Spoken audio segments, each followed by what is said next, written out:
Og áfram með smjörið í föstudagsþættinum. Hún komin til mín, tónlistakonan Fanney Kristjáns Snjólaugardóttir, velkomin. Takk fyrir.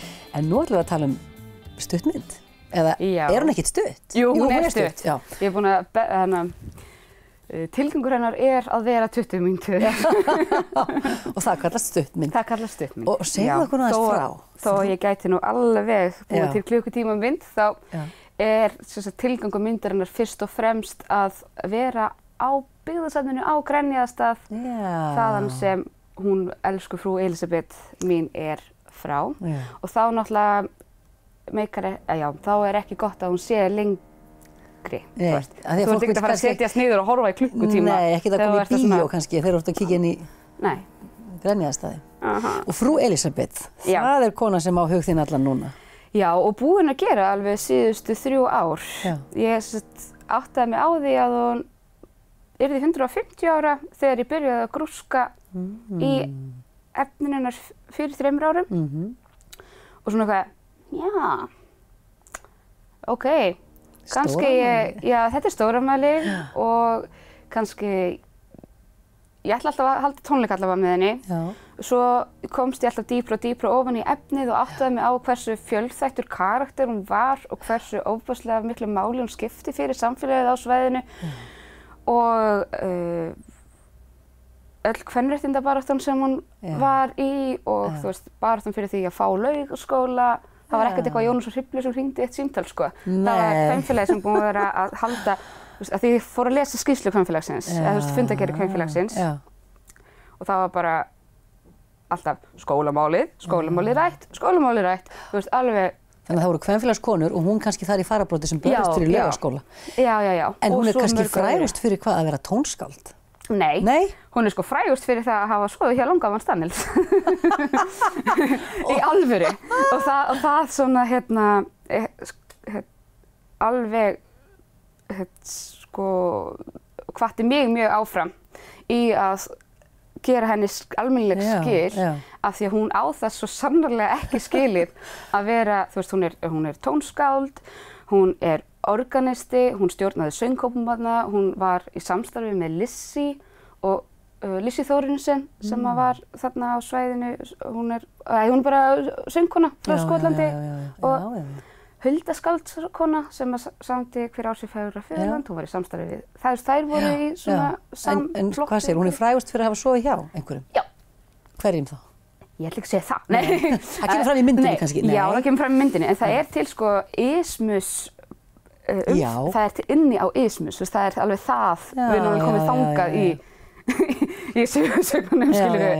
En það er bara búið að gefa út 2 af lögunum minnar til dæmis. Já.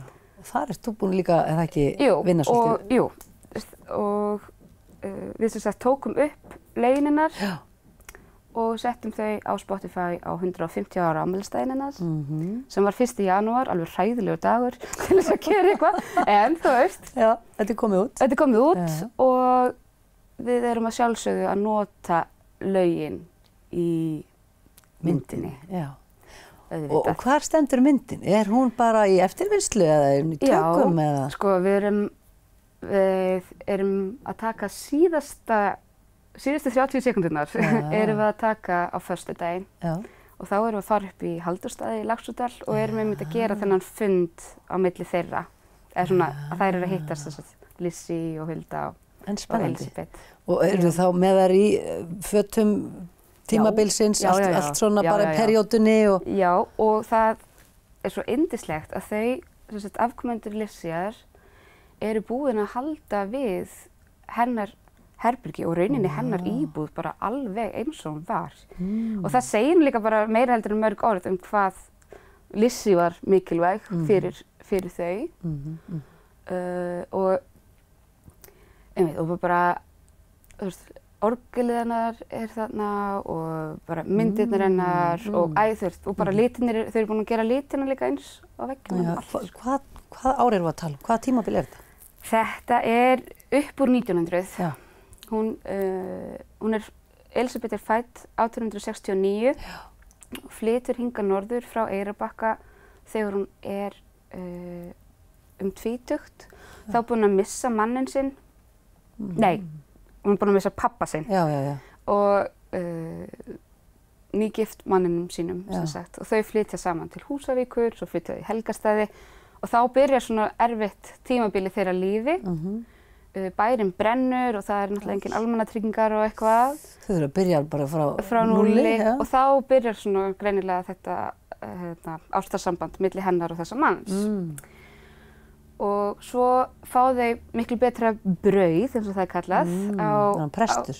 Já, hann var prestur. Hún var prestdóttir og svo verður hún prestfrú. Og þau flytja og mamminar og systrurnar tvær flytja alltaf með henni, sko. Svo flytja þau á Grenjaðarstað og þá er eins og, þú veist, þetta ástarævintýri sé í rauninni búið, sko. Og þá byrjar hún að, sko, stofna kvenfélagið og þær fara að gefa út blað, tím, ég veit það. Hún er bara, hún er svo heillandi og þess vegna er ég búin að tilengja þetta heilapláss í þetta langan tíma. Og nú er bara afraksturinn að fara að líta dagsins ljós hvað á kvenréttindadaginn? Já. 19. júní? 19. júní, þá ætlum við að halda hátíð í Hofi, henni til heiðurs. Og við ætlum að flytja lögin hennar. Ég ætla að syngja. Já. Og Marika ætlar að spila á fiðlu og Ásdís ætlar að spila á selló og Sigrún Magna verður að spila með okkur á píanó og svo ætlum við að fá kvennakór Akureyrar líka með okkur í lokalagið. Ert þú að leika í myndinni eða ertu að leikstýra henni? Sko, ég er að framleiða hana, allavega númer 1, 2 og 3 og svo hef ég svona eitthvað svo við erum svona bara svona fljótandi teymi. Ég og Anna Sæunn og Elvar Örn sem er heilsu sem betur fyrr. Hann lenti í slysi núna fyrir 2 dögum, fyrir 2 vikum síðan. Og það var alveg frekar mikið sjokk fyrir mig sem framleiðanda og líka því að hann er mjög góður vinur minn.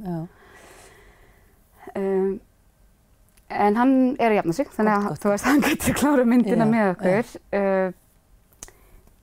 Og svo er Daniel líka búinn að vera með okkur Daniel Starason búinn að vera með alla ljósmyndirnar sem við erum búin að nota og Jenny Lára var í heimildarvinnunni með mér og að gera handritið.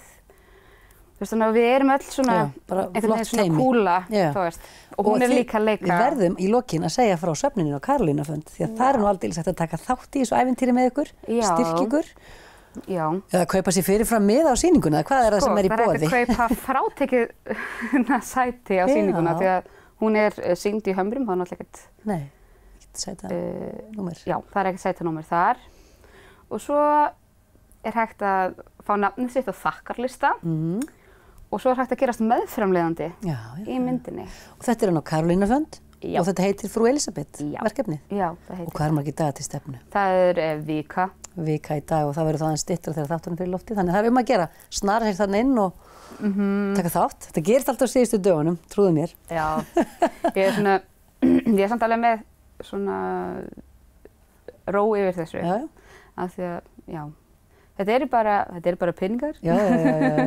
Og það skiptir náttúrulega langmestu máli að gera þetta og að reisa henni þennan minnisvarða sem hún á algjörlega skilið en ekki bara... Ekki geta hennar á ísmús sem hjásvæfi. Já, akkurat. Tíminn er hlaupinn frá okkur, Fanney. Takk hella fyrir að koma og segja okkur frá Frú Elísabet og hvetjum alla til að taka þátt í þessu á Karolínarfund og koma svo að horfa. Takk fyrir. Takk sömuleiðis.